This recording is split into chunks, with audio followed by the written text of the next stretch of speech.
हमने देखा है। मैं थोड़ा दिन के पूर्व में, जब 1.5 साल के पूर्व में कलकत्ता गया था, उस समय के बीच के वहाँ हंसपोखरी एक की जगह के बीच के वहाँ मैंने देखा कि एक पुरुष, एक स्त्री, एक उसकी कन्या, ये 300 विष खा करके मर गए थे। क्यों मर गए थे? कि लड़की बड़ी हो गई थी, 16 वर्ष की कोई हो गई थी, उसकी शादी नहीं हुई थी, उसके माता पिता बहुत चेष्टा की किंतु उनके पास में रुपये नहीं थे, और लड़के वाला के बिना रुपयों के बिना मैं इसे के साथ में शादी नहीं करूंगा। लड़के वाले कहते हैं हम अपने लड़के के साथ में शादी नहीं करेंगे, और उनके पास में रुपये थे नहीं, तो दुखी होकर के एक प्रकार से अपना जीवन की समाप्ति कर दी, और वे विष खा करके तीनों मर गई।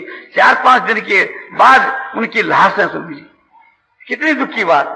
आजकल भी ऐसी घटना छापों में कभी कभी आई जाती है कि अमुक लड़की अपने शरीर में किरासन छिड़ करके आग लगा करके जल गई, अपने माता पिता के दुख को देख करके।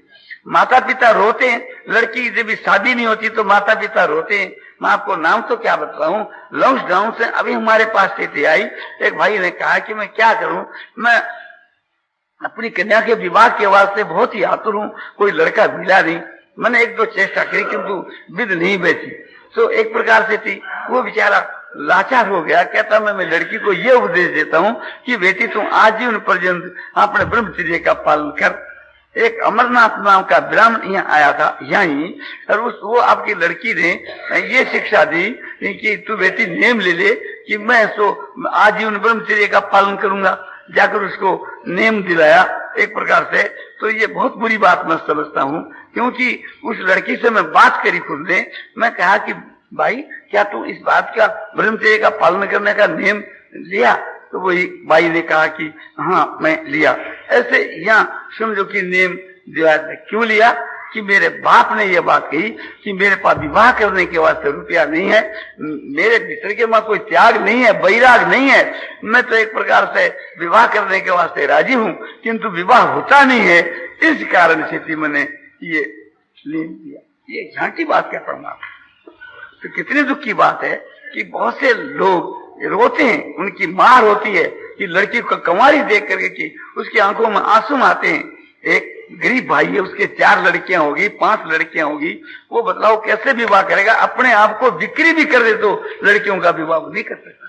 न तो उसको उधारा मिले और न उसको समझो कि मांगा मिले। ब्राह्मण क्षत्रिय वैश्य ये 3 जातियों के बीच में तो बहुत ही मुश्किल हो रही समय के वहां। शूद्र जाति के वहां वो मुश्किल नहीं है। क्यों? कि शूद्र जाति के बीच के बाद तो समझो कि यदि लड़की विधवा भी हो जावे तो दूसरा विवाह हो जावे, और लड़की दूसरा विवाह कर लेवे। और समझो कि यूं भी मुश्किल नहीं है कि उनके यह कोई ऐसी आपत्ति की बात ऐसी नहीं है। और ब्राह्मण क्षत्रिय वैश्य 3 जाति के बीच के वहां तो बहुत ही मुश्किल है। और उनके बीच के वहां भी समझो कि ब्राह्मण जो है वे किसी से सहायता मांग भी सकते हैं, और वैश्य और क्षत्रिय उनकी तो ऐसी दशा है कि उनको वंश नष्ट होते जा रहे और कोई उपाय नहीं। ऐसी परिस्थिति के बीच के मां कितनी दुख की बात है। तो हर एक माता बहनों को, भाइयों को ये मन के मां प्रतिज्ञा करनी चाहिए कि अपना लड़का होगा तो उसका हम दहेज नहीं लेंगे।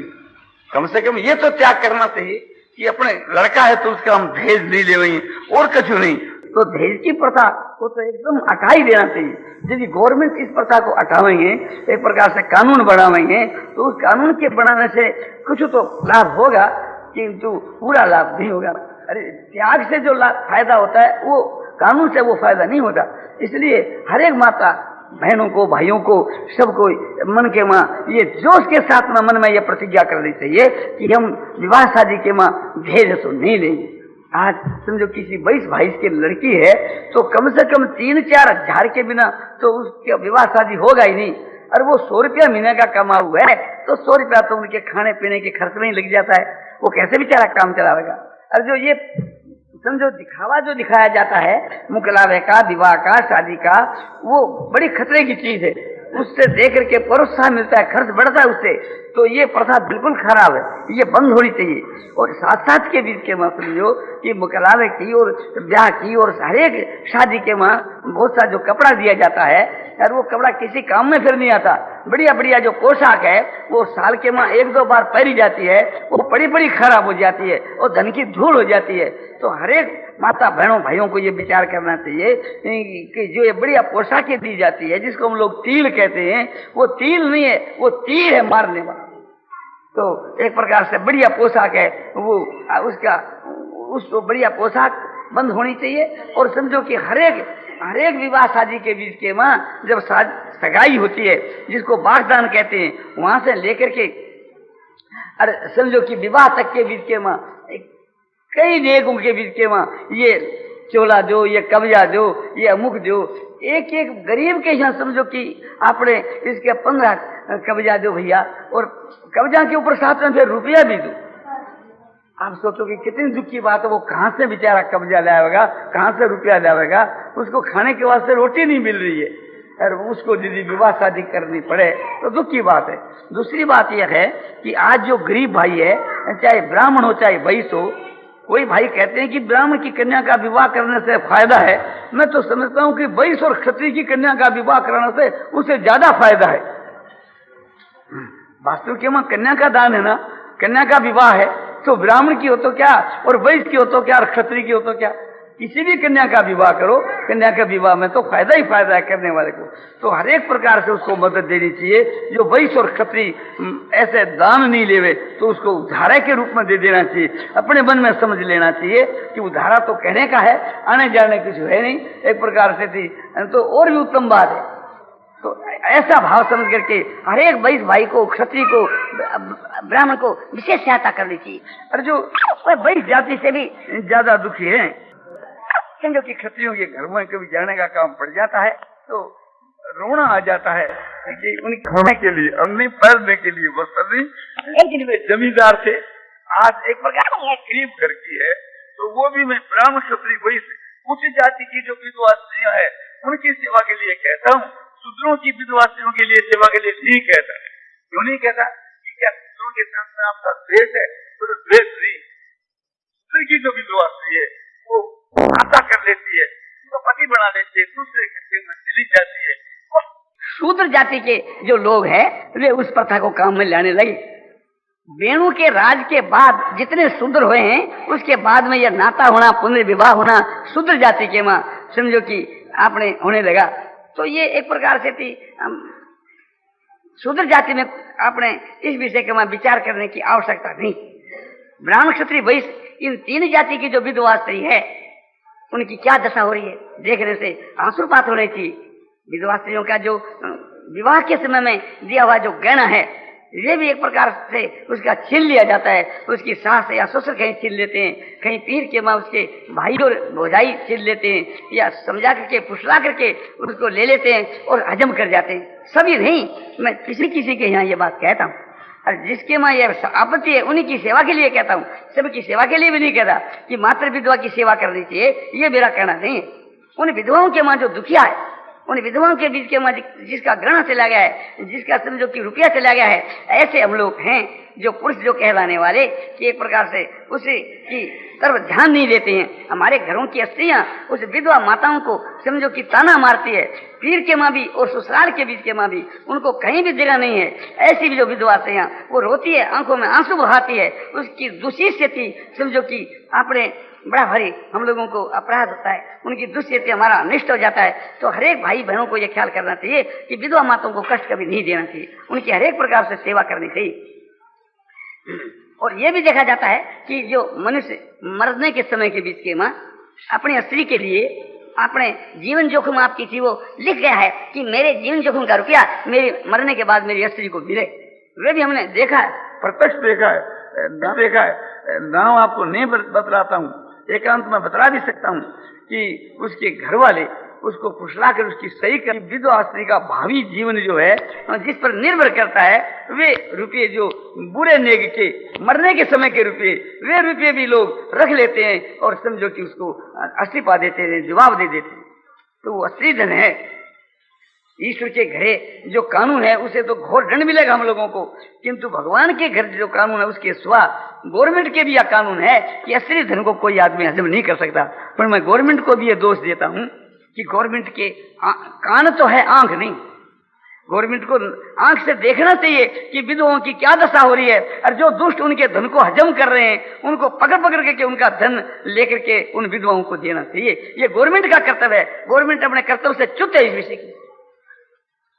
अब वो विधवा स्त्री बेचारी अपने पीर की और ससुराल की लिहाज रखने के कारण से मुक्तमा नहीं करना चाहती, और करे तो उसको मदद भी कौन करे, रुपयों की भी मदद कौन करे और पैरवी भी कौन करे। इसलिए मैं उनको ये भी नहीं कहता कि भी एक प्रकार से उस विधवा माताओं को कि तुम मुक्तमा कर दो।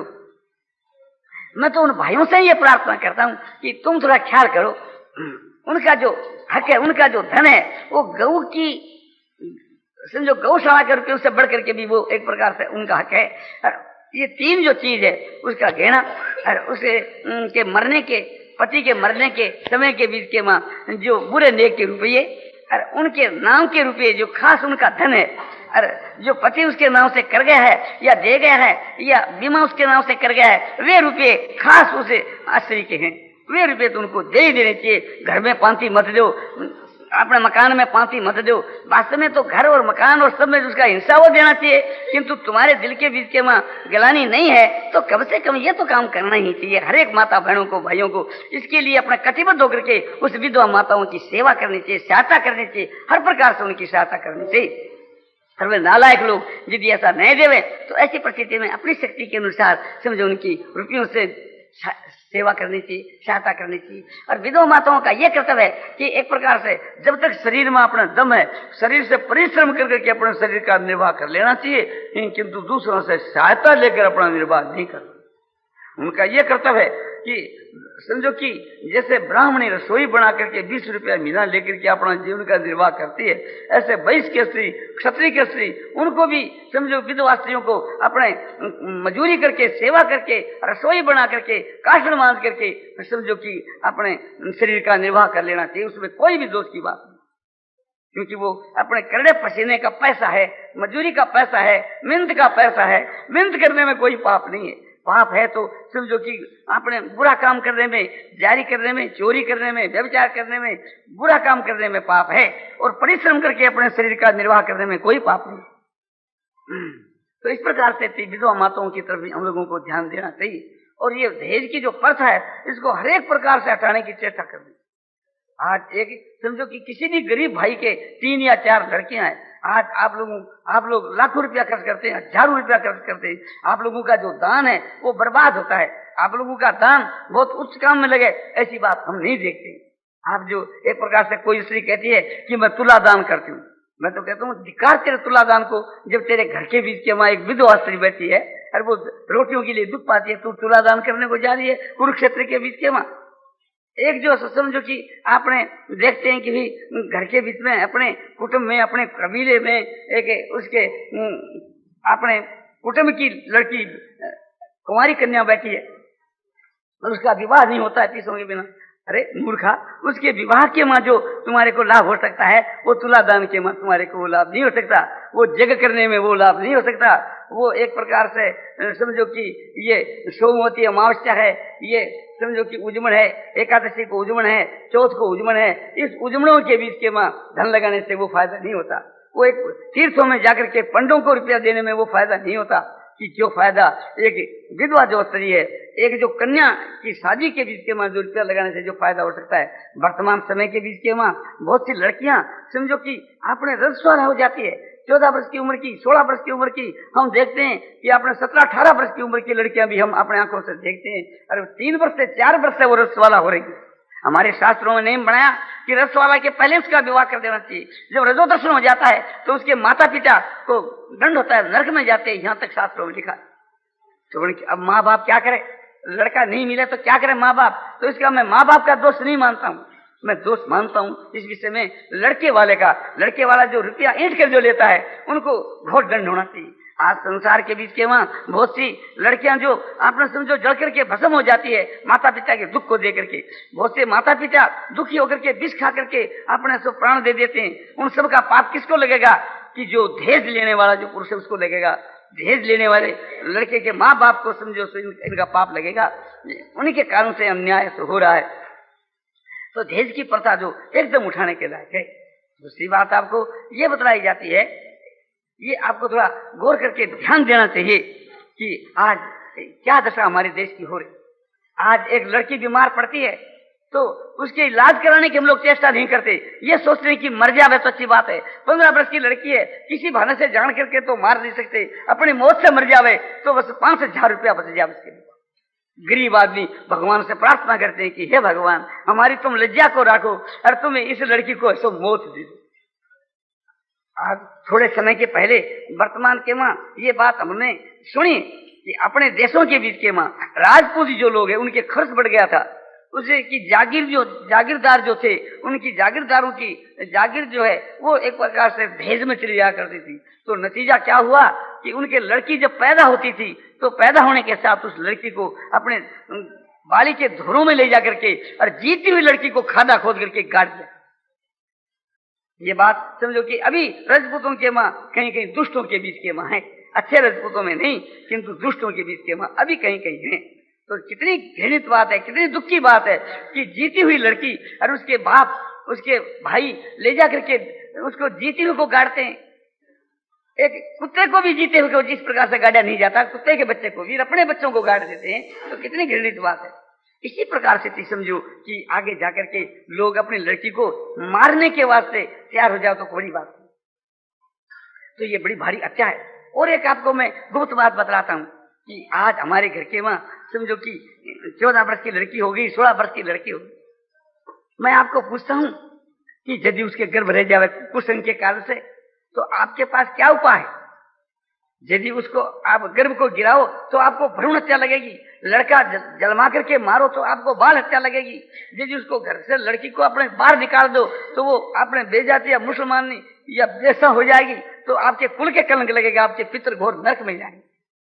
क्या करोगे? 3 उपायों के सिवा, या तो बाल हत्या करो या भ्रूण हत्या करो या उसे आपने समझो कि उसको घर के बाहर निकाल दो। इसी वास्ते ऋषि लोग जो है सोच समझ करके उन्होंने ये कानून बनाई कि जब तक समझो कि रसवाला ना उसके पहले उसका विवाह कर दो, रसवाला के पहले उसका विवाह कर दो। ये भी कानून बना दिए शास्त्र के बीच में भगवान ने और ऋषियों ने। मनु जी कहते हैं कि जब भी रसवाला होने लग जावे और 3 साल तक उसके माँ बाप उसका विवाह नहीं करे तो उस कन्या को उचित है कि माँ बाप को छोड़ करके जिसके साथ में ब्याह करे। ये हमारे शास्त्र की आज्ञा। तो आप ख्याल करके देखो ये दशा हो रही। एक प्रकार से थी आपने जो कुंवारी जो लड़कियां हैं और शादी जिनकी हुई नहीं, जिनको 2 वर्ष हो गए, 3 वर्ष हो गए, और ये ख्याल रखना चाहिए जब तक स्त्री रस वाला नहीं होती है तब तक उसके गर्भ नहीं रह सकता। रस वाला होने के बाद ही ऐसा गर्भ रहता है।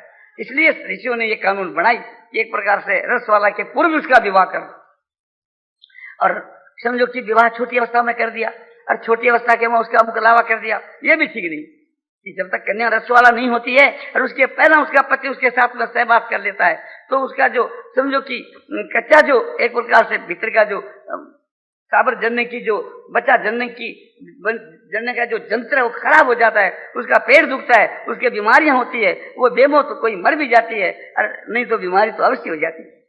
तो इस वास्ते जब तक लड़की रस वाला नहीं हुए उसको ससुराल में नहीं भेजना चाहिए, और रस वाला होने के बाद में तुरंत उसका विवाह कर देना चाहिए, उसको घर में अपना नहीं रखना चाहिए।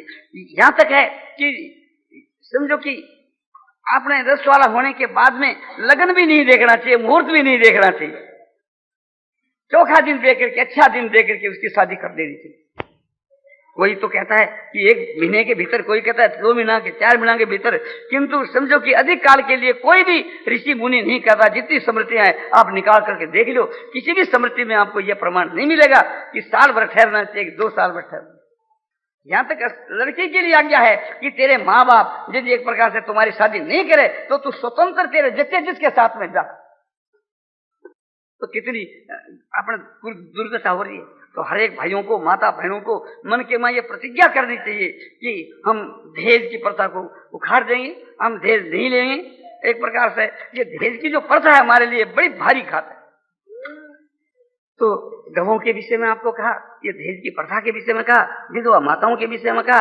1 घंटा हमारी समाप्त हो गई। जो ये बात है कि भाई तुम स्वतंत्र भी किसी को तो रात्रि के वहां अवकाश मिलेगा तो कहा जा सकता है, नहीं तो कल कहा जा सकता है। ये दो जो हमारे पास सवाल आए थे, एक तो गवाह के विषय में कहने के लिए भाई का, और एक दहेज की प्रथा है।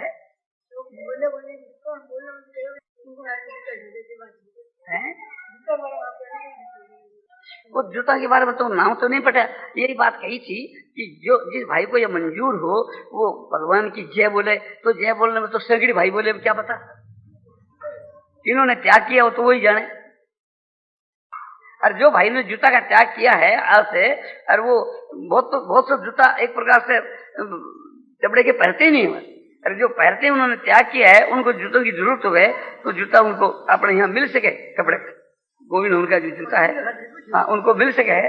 जो भाई ने देखा भी अब आज कपड़ा का पहनते थे, आज से नहीं पहनेंगे तो उनको जूतों की जरूरत पड़ेगी, तो उनको जूता है तो मिल सके।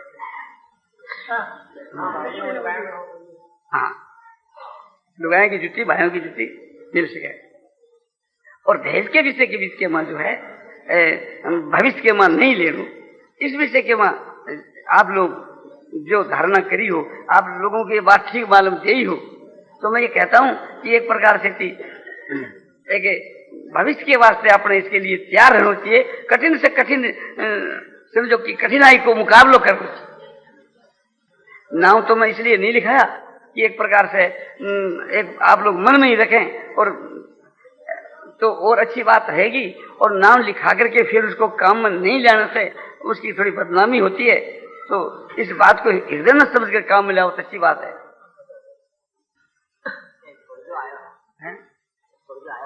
कोई भी बात को मैं पूछना चाहती हूँ, देव एक गुण धनुष हमारे, 9 गुण परम पुनीत तुम्हारे। श्री रामचंद्र जी ने परशुराम जी को तुलसीकृत रामायण में यह बात कही, आपकी मर्जी हो तो लिखाया जा सके। क्योंकि इस विषय के बीच के वहां इस दहेज की प्रथा के विषय में, या जूता त्यागने के विषय में, या होटल की चीज नहीं खाने के विषय में,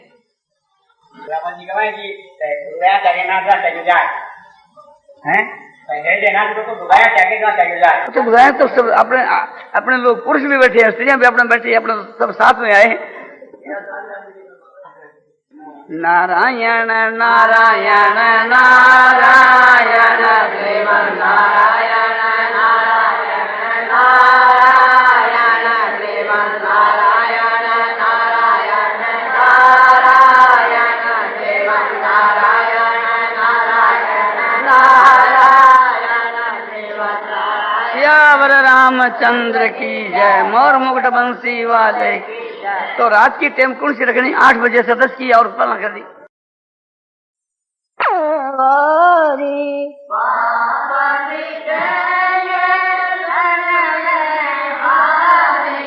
बांध तेरा लगतन मोल, केशव माधव गोविंद बोल।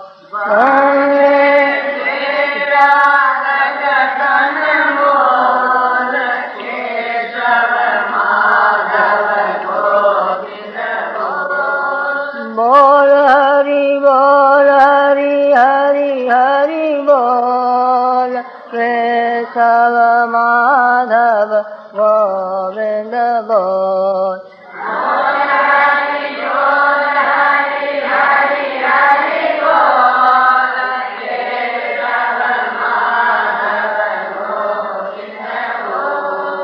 भेलनिया है सजन कसाई,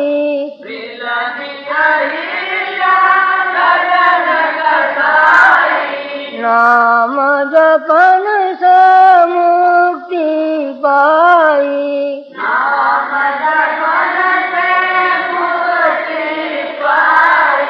सारे जग में बजर ढोल, केशव माधव गोविंद बोल।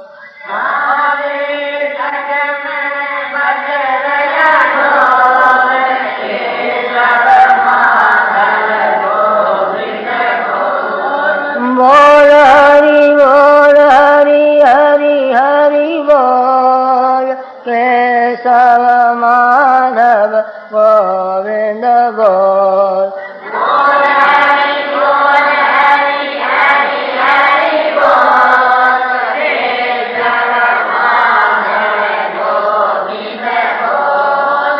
भज रे मन तू कृष्ण मुरारी भज रे मन तू कृष्ण मुरारी भज रे मन तू कृष्ण मुरारी भज रे मन तू कृष्ण मुरारी नटनागर गिरवर धारी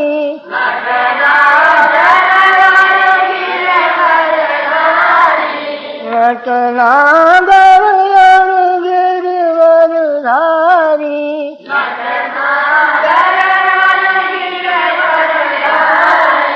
पाप की गठड़ी ना सिर तोल केशव माधव गोविंद बोल पाप की गठड़ी ना सिर तोल केशव माधव गोविंद बोल हरि हरि हरि बोल केशव माधव गोविंद बोल बोल हरि हरि हरि बोल केशव माधव गोविंद बोल ये दुनिया गोरख धंधा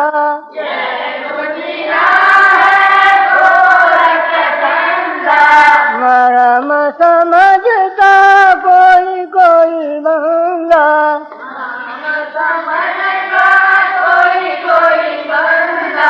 ब्रह्म रूप सारा भूगोल केशव माधव गोविंद बोल ब्रह्म रूप सारा भूगोल केशव माधव गोविंद बोल हरि हरि बोल केशव माधव गोविंद बोल बोल हरि हरि हरि बोल केशव माधव गोविंद बोल उतर उपार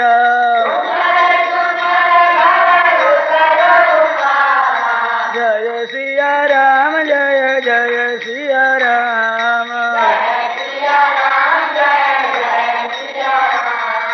जय सिया राम जय जय सिया राम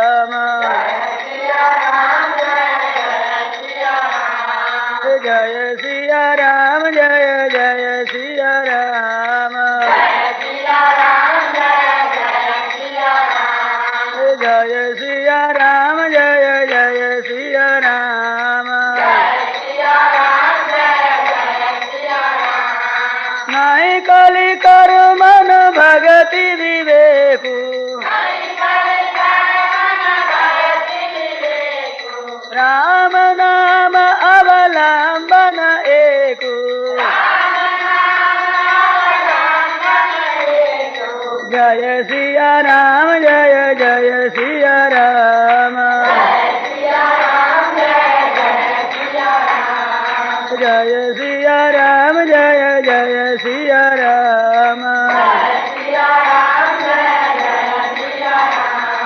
जय सिया राम जय जय सिया राम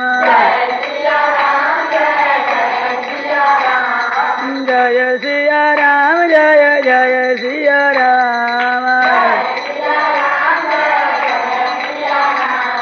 जय सिया राम जय जय सिया राम राम नाम कलि अभिमत दाता हेतु पर लोक लोक पितु माता जय सिया राम जय जय जय सिया राम जय सिया राम जय जय सिया राम जय सिया राम जय जय सिया राम